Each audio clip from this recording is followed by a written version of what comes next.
Hello, my name is Cora McNeese Nelson, and I am a licensed mental health counselor in the state of Florida.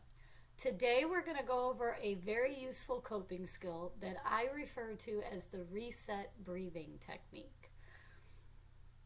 Now, listen, when you're getting highly stressed out and your levels are increasing to the point that you can't think, that you can't grasp rational thought whatsoever, having a tool like the reset breathing technique can really help bring you closer to earth and regain your ability to think more clearly, which means you make better decisions, you do better actions than you would if you stayed at that high level of anxiety or anger or fear, even.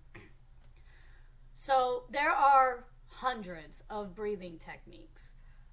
This one in particular, I really like to use because it helps to briefly restabilize your physiological symptoms in a very quick process. And what I mean by that is think of like a computer, right? When your computer starts to really, bug out, it's having issues, it's being really slow. What's the first thing that every tech person tells you to do? That's right. Restart the computer. So you turn it off, you turn it back on, it boots back up, and in booting back up, it restabilizes. And then you go to open up the application, and lo and behold, now the computer is functioning the way it is supposed to. Well, the reset breathing technique does exactly that for your emotional response system.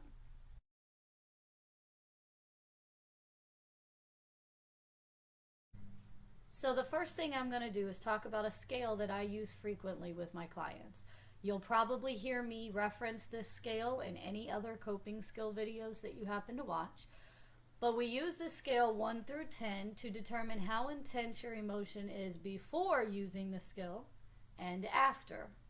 So you can gauge the difference. So you can determine how effective this skill is for you.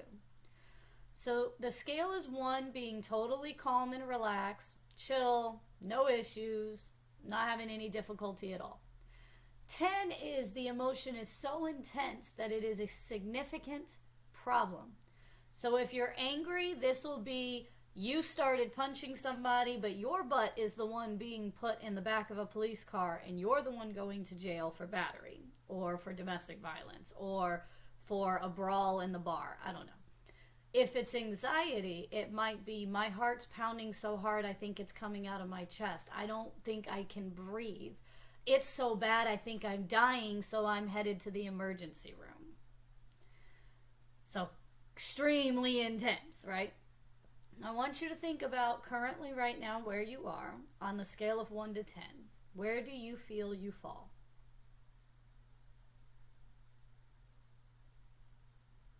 Got it? You're going to breathe in through your nose for the count of 4. You're going to hold that breath for the count of 4. And then you're going to exhale for the count of 4. Okay, here we go.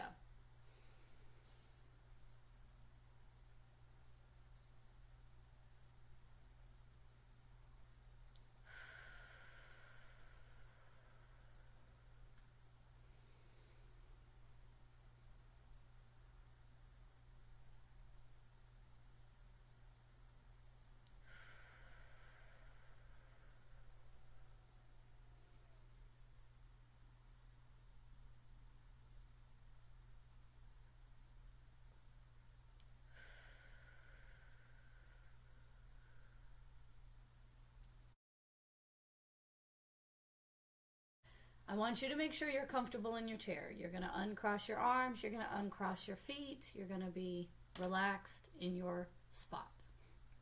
You could do this standing up if you want to, too. Take a deep breath in through your nose. 1, 2, 3, 4. Hold. 2, 3, 4. Out.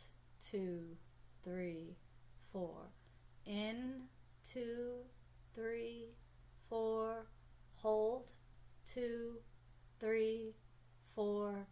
Out. 2, 3, 4. In.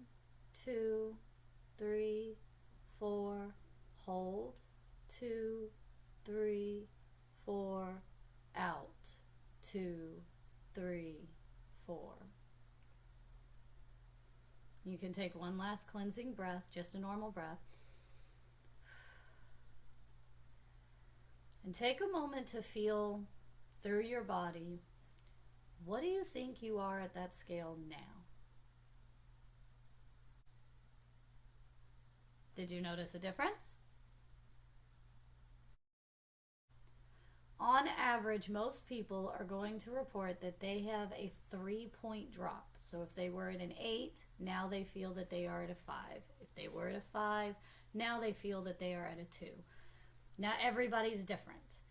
When your mind goes into flight, fight, or freeze mode, we call that survival instinct. When your mind goes into that, all you are worried about is making it through the next 15 seconds alive. Your body is going to go into autopilot about that. It's going to do the things that are needed for survival. Run, fight, freeze, try not to be seen, whatever it is. But it is not thinking through the consequences of these actions, because in survival mode, we don't care about consequences. We care about living. If you're upset, but you aren't in danger, well, then you don't need to be in survival mode. You just need to bring the anger down. When your body gets into survival mode, you begin to produce adrenaline. As long as you have adrenaline coursing through your system, your brain is not going to settle and think. This coping skill allows you to be able to have your body process some of that adrenaline out. When you get into flight, fight, or freeze mode and the adrenaline is pumping, you may start to notice that your muscles start to lock, you become tense, that your breathing becomes more rapid, and that your heart rate, just like your breathing, starts to become more rapid. Well, this is why. When you are in that state, your body doesn't have the time, it believes. It doesn't have the time to fully fill the lungs with oxygen because it thinks it needs the blood in order to be able to run. It needs the blood in order to react to the adrenaline and get you going. If that's the case, it's going to shorten the amount of oxygen that can come into the lungs because it needs to pump the blood out as soon as possible. The oxygen in your lungs fills up the blood cells.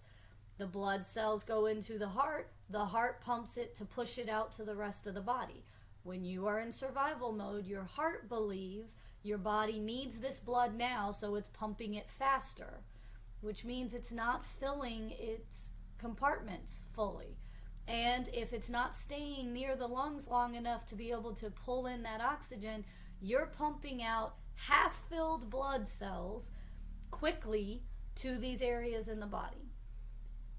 In order to reset your body, when you do the breathing technique, you're forcing your breathing rate to slow down, which makes your lungs take in more oxygen, which puts more oxygen into your blood cells, so that when it goes through to the heart, now that the breathing has slowed down, the heart rate's going to slow down. Heart rate is off of the contractions that your heart is making, which means that if it's slowing down, it's filling more and it's pushing out more than it was before, which means when it travels to the rest of your body, that your muscles are getting more blood, more oxygenated blood, which means your muscles are getting fed better.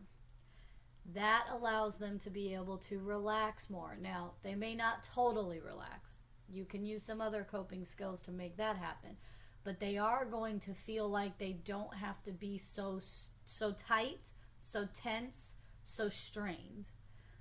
So when you use the reset breathing technique, you're allowing your body to feed itself more accurately for its needs. When that happens, your physical response gets to reside. It gets to rescend, come back inside, while your cognitive function gets to come back to the driver's seat. If you feel that you need to process these emotions a little bit more, or that these skills were so useful that you would like even more that are personalized to you, feel free to give me a call or shoot me an email.